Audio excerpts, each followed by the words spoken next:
अस्सलाम वालेकुम नाज़रीन, मेरा नाम गुलाम मुर्तज़ा है। आपको खुशामदीद कहते हैं आज के प्रोग्राम न्यूज़ प्लस में। गुज़श्ता हफ्ते वज़ीर हवाबाजी गुलाम सरवर खान साहब ने इस्लामाबाद में प्रेस कॉन्फ्रेंस की थी और साथ में floor of the house parliament के इजलास में उन्होंने एक बयान दिया था जिनमें पायलट्स पर सवालात उठाए गए थे और 262 वो जो पायलट्स हैं जिनकी डिग्रियों के बारे में, लाइसेंसेस के बारे में कहा गया था कि उनकी मशकूक लाइसेंसेस हैं, जिनमें PIA में 141, एयर ब्लू के 9, 10 सेरीन के, साबिक शाहीन के 17 और दीगर 85 शामिल हैं।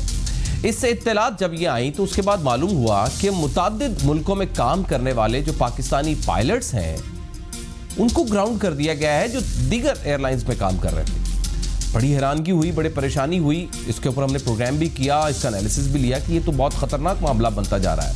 साथ ही में ये भी इत्तला मिली कि वियतनाम की सिविल एविएशन के हुकाम ने ये मुबैना जाली लाइसेंस स्कैंडल सामने आने के बाद मुताल्लिका वजारत की हिदायत पर पाकिस्तान से ताल्लुक़ रखने वाले कम अज़ कम 20 पायलट्स को मुअत्तल कर दिया था। और अभी कुछ देर पहले ये खबर पहुंची, बल्कि उस खतरे के बारे में जिस खतरे के बारे में हम कई दिनों से इस प्रोग्राम के तवस्सुत से बताए जा रहे हैं कि ये हो सकता है, इसके बहुत खतरात हैं, ये डायरेक्शन उसी तरह बढ़ती जा रही है, ये प्लीज़ इसके ऊपर देखिए। बार बार अरबाब इख्तियार को, हुकाम बाला को ये बताते रहे और फिर वही हुआ। वही जिस खतरे का डर था वही हुआ कि यूरोपीय यूनियन एयर सेफ्टी एजेंसी ने पाकिस्तान इंटरनेशनल एयरलाइन यानी कि PIA के यूरोपियन ममालिक के फ़ज़ाई ऑपरेशन का इजाज़तनामा 6 माह के लिए आर्जी तौर पर मुअत्तल कर दिया है। PIA की तर्जुमान की जानिब से बयान जारी हुआ। उन्होंने बताया कि इसका इत्तलाक़ 1 जुलाई 2020 को रात 12 बजे से होगा और PIA के बयान के मुताबिक इस फैसले के खिलाफ अपील दायर की जा सकेगी। हम इसका भी एक जिक्र करेंगे, अपील कहाँ दायर हो सकती है, इसका क्या फ़ायदा हो सकता है। और जो कौमी एयरलाइन का ये भी कहना है कि यूरोपीय यूनियन एयर सेफ्टी एजेंसी के इस फैसले के नतीजे में PIA यूरोप की तमाम परवाज़ें आर्जी मुद्दत के लिए मनसूख कर रहा है। और भी बहुत सारी बातें हुई हैं, लेकिन इस खतरे के बाद इस मामले ने चंद सवालात उठा दिए हैं। एक सवाल कि ये अब मामला सिर्फ PIA का मैटर नहीं रहा, अब तो ये खारजी मामला बनता जा रहा है। अब ये दाखिली मामला बन चुका हुआ है, बल्कि इसने पाकिस्तान की साख को भी ठीक ठाक धचका दे दिया है। बातें ये हो रही हैं कि क्या ही अच्छा होता कि इन मशकूक लाइसेंस होल्डर्स वालों के खिलाफ पहले आइडेंटिफिकेशन होती, प्योरली इसकी कार्रवाई होती, उनके लाइसेंस मनसूख किए जाते, ऑल ओवर द वर्ल्ड जहां जहां लाइसेंस याफ्ता लोग हैं उनकी पूरी इंक्वायरी की जाती और उसके बाद ये कार्रवाई करने के बाद इस मामले को सामने लाया जाता। और सिर्फ यही नहीं, अभी जो माली नुकसान होगा, PIA ग्राउंड है, मुख्तलिफ ममालिक में परवाजें नहीं हो पा रही हैं, सिर्फ डोमेस्टिक परवाजें रह जाएंगी या चंद एक ममालिक में रह जाएंगी, उसका जिम्मेदार कौन होगा? पहले ही मुआशी हालात बहुत ज़्यादा है, PIA का तो पहले एक ख़ास वक्त के ऊपर दिया गया है।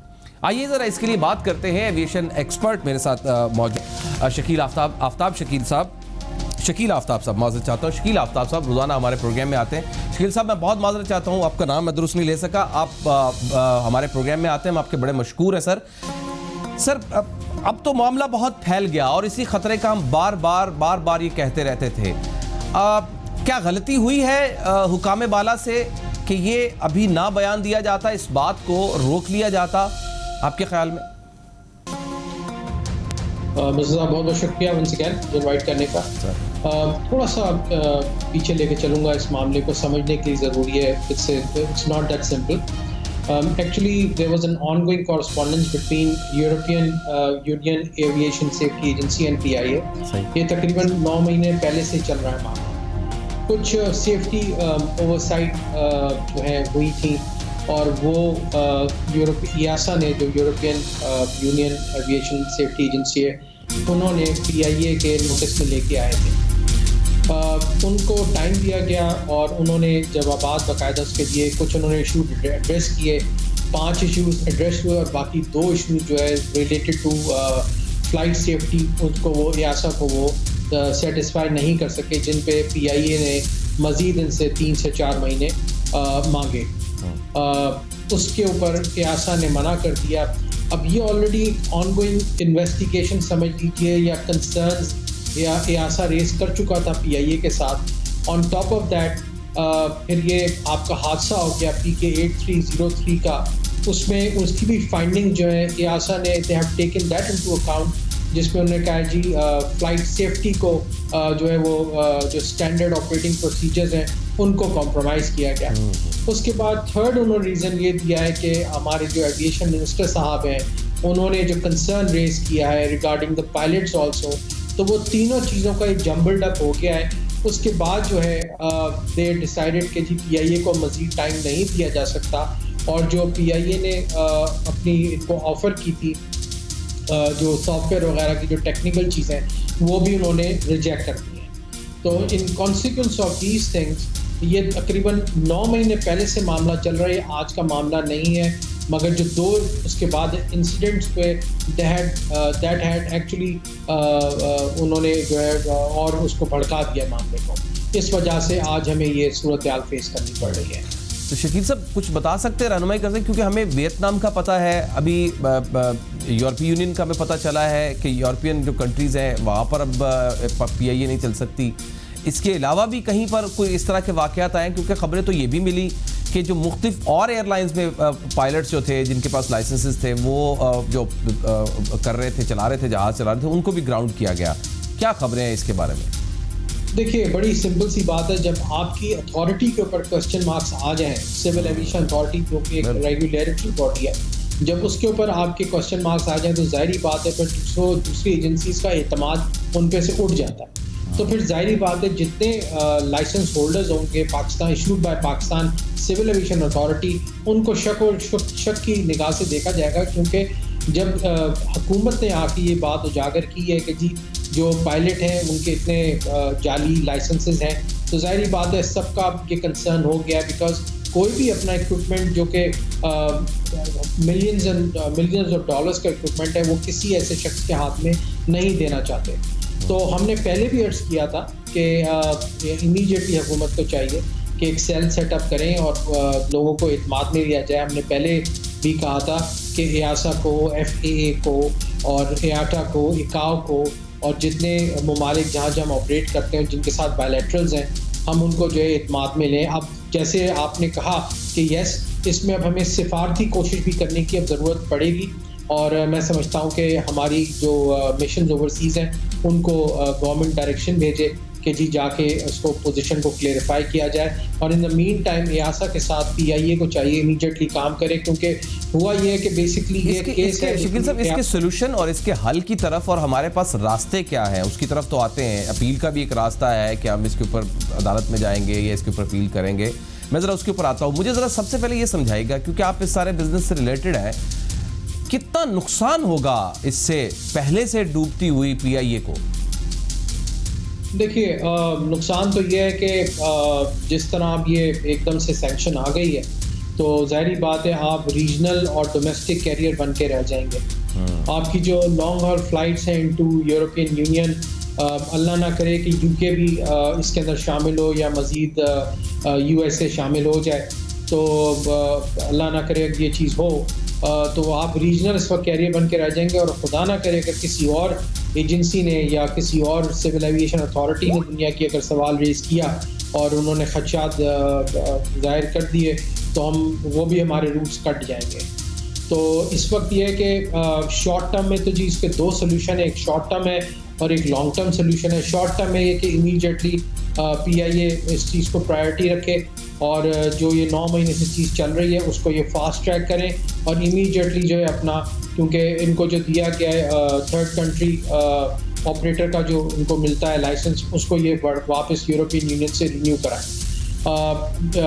जो भी जितना जल्द से जल्द कर सकते हैं। लॉन्ग टर्म सोल्यूशन ये है, हमने पहले भी अर्ज़ किया था कि PIA की जो हमारी मेंटेनेंस फैसिलिटी है, एक 7-8 साल पहले वो EASA कंप्लायंस थी। दुनिया में जैसे मैंने अर्ज़ किया था आपसे पहले भी कि 2 स्टैंडर्ड्स हैं, एक EASA है और एक FAA। एक अमेरिकन स्टैंडर्ड है FAA और एक यूरोपियन स्टैंडर्ड है। European standard is known to be the toughest standard in the world. तो अगर ये आज भी चाहें वे फॉरवर्ड है हमारे पास, हम PIA को EASA कंप्लायंस कर सकते हैं। And once PIA facilities EASA compliance, ना सिर्फ PIA अपने जहाज़ सर्टिफाई कर सकेगा बल्कि जितने रीजन से और दूसरे ममालिक से भी PIA उनके जहाज़ भी जो उस पर मेंटेनेंस कैरी आउट कर सकेगा, और उसके एवज़ PIA एक हैंडसम अमाउंट ऑफ मनी भी अर्न कर सकता है। इस वक्त जो नुकसान का जो आप बात कर रहे हैं, ज़ाहिर बात है जो बिजनेस प्लान फाइनल किया होगा PIA ने, जो इम्प्लीमेंट हो रहा होगा या नहीं हुआ, अब ज़ाहिर बात है टोटल उसको रिवैम्प करने की ज़रूरत है बिजनेस प्लान को। उसमें ज़ाहिर बात है आपका मार्केटिंग प्लान, आपका फ्लीट प्लान, आपका स्केजुलिंग, आपकी सेल्स, हर चीज़ आपकी इफेक्ट होती है। आपकी बॉटम लाइन, आपका जो फाइनेंशियल प्लान है, एवरीथिंग विल बी अफेक्टेड। अच्छा, तो मैं समझता हूँ कि पूरा जी मैं ये सवाल ये करना चाह रहा था कि अब हमें करना क्या है, हमारे पास रास्ते क्या है इससे निकलने के लिए, और साथ में ज़रा ये जोड़िएगा कि क्या सिर्फ PIA का ही मामला है कि अब इसको ठीक करने की ज़रूरत है, या फिर इसमें सिविल एविएशन का भी अब रोल बन गया है, इस पूरे के पूरे बिजनेस को ठीक करने की ज़रूरत पड़ जाएगी, अब इसकी ओवरऑलिंग जो चाहिए। देखिए, जो लेटर रिसीव हुआ है यासा से, उसमें तो सिविल एविएशन का मसला भी PIA के ऊपर गिरा दिया गया है। अब वो तीनों, जैसे मैंने आपसे अर्ज किया कि ऑलरेडी सेफ्टी ओवरसाइट ऑडिट की कुछ रिलेटेड चीज़ें थी, कंसर्न्स थे, वो फिर ये एयर क्रैश आ गया, फिर ये पायलट्स का जो फेक डॉक्यूमेंट का केस है ये आ गया। तो ये सारी चीज़ें अब जम्बल्ड अप होके इसका ये रिएक्शन आया है यूरोपियन यूनियन से। तो डेफिनेटली जो ऑपरेटर है और रेगुलेटर है, दोनों they both go hand to hand, आप उनको अलग नहीं कर सकते। सिविल एविएशन का इस वक्त जो है, जैसे हमने पहले भी अर्ज किया था, सिविल एविएशन को हमें जदीद तर्ज के ऊपर लाने की ज़रूरत है। आप अपने एयरपोर्ट्स का हाल देखिए, आप अपने कारकर्दगी देखिए। एयर ट्रैफिक कंट्रोलर की मिसाल आपके सामने आ गई कि जो अप्रोच कंट्रोलर था, उन्होंने एयरक्राफ्ट जो है वो ट्रैफिक कंट्रोलर को हैंड ओवर नहीं किया। No SOPs whatsoever were followed by EA। जो इंतहाई सेंसिटिव एरिया है हमारा, जहाज़ों की मेंटेनेंस, और ख़ास तौर पे जिसने जहाज़ उड़ाना है, उनके ऊपर एतराज़ात आ गए, तो निचले मामले के ऊपर क्या हालात होंगे, ये तो इसकी तरफ निशानदेही करता है।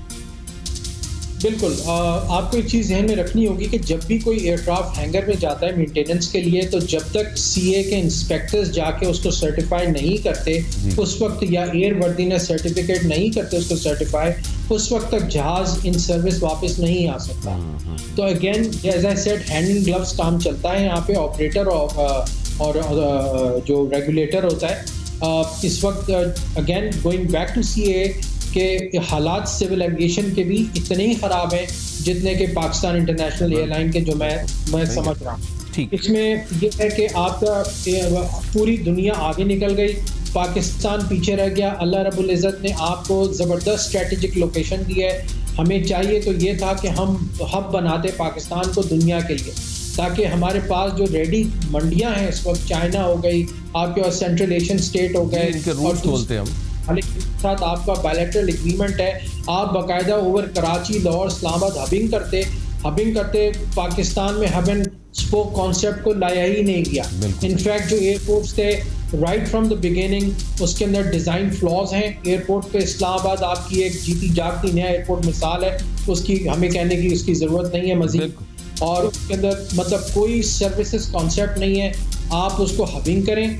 और जब तक, मैं आपको एक और चीज़ बता दूं कि जब तक civil aviation authority ground provide नहीं करेगी पाकिस्तान की एयरलाइनों को, उस वक्त तक पाकिस्तान की एयरलाइनें लॉन्ग टर्म बिजनेस प्लान पे नहीं कर सकती और ऑपरेशन पे नहीं जा। इसमें जरा एक मुख्तसर बताइएगा, because I have only 30 second left, कि कितना को अंदाज़ा हमारा है कि हम कम से कम 6 महीने, साल, कब तक हम इसी सिचुएशन में अब रहेंगे, क्योंकि अब तो सैंक्शंस आ गए। देखिए, आप पे डिपेंड करता है how early do you rectify those जो मैटर्स हैं। दो मैटर्स हैं जो कि आउटस्टैंडिंग हैं इस वक्त इशूज विद यासा। आप कितना जल्दी उसको फ्रीज आउट करते हैं और गो बैक टू। और मैं समझता हूँ हमने भी in past, I have been CEO of an airline, जब मैंने वो एयरलाइन टेक ओवर करी थी, वो अंडर यूरोपियन सैंक्शंस थी because of the poor safety record तो और मेंटेनेंस रिकॉर्ड। तो हमें 3 महीने मुझे लगे थे। I had to go and make presentations to the European unions, and then finally we got the permit to operate into Aeroporto di Roma. I got you, sir. I got you, sir. Manageable. It is not that it is not fine. Shakeel साहब, बहुत बहुत शुक्रिया sir, thank you very much sir. हमेशा हमारे लिए वक्त निकालते हैं सर, हम आपको शुक्र है। बड़ी ज़बरदस्त आप एनालिसिस भी दे देते हैं, हमारी रहनुमाई भी कर देते हैं। ये जनाब सूरत हाल है। एक ब्रेक लेते हैं और ब्रेक के बाद वज़ीर आज़म इमरान खान साहब ने आज फिर कौमी असम्बली में खिताब किया है। तकरीबन 3 खिताब हो चुके हैं।